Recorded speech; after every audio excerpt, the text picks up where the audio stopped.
عمران خان نے لکی مروت سے تعلق رکھنے والے بچے کی قمیض پر سگنیچر کر دیے. کیا یہ ایک سیاسی پبلسٹی اسٹنٹ تھا؟ دراصل یہ اس بات کا جواب ہے جو لوگ کہتے تھے کہ عمران خان کو سیاست نہیں کرنی آتی.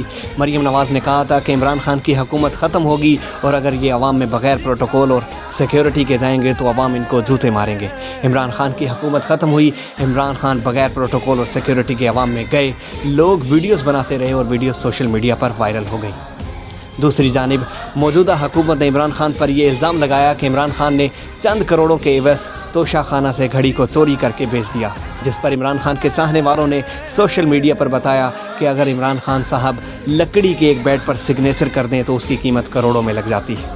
قدرتی طور پر اٹک کے جلسے میں ایک روتا ہوا بچہ سامنے آیا جو کہہ رہا تھا کہ میں مرنے سے پہلے ایک بار عمران خان سے ملنا چاہتا ہوں. عمران خان کی پارٹی نے اس بچے کو عمران خان سے ملاقات کروانے کا ارادہ کیا اور عمران خان سے ملاقات ہو گئی. عمران خان نے بچے کی قمیض پر سگنیچر کر دیے جس کے بعد بچہ سوشل میڈیا پر تو وائرل ہوا ہی ہوا، دوسری جانب اس کی قمیض کی قیمت کروڑوں میں لگ گئی، جو اس بات کا منہ بولتا ثبوت ہے کہ لکڑی کا بیٹ تو دور کی بات، اگر عمران خان کپڑے پر بھی سگنیچر کر دے تو اس کی قیمت بھی کروڑوں میں لگائی جا سکتی ہے.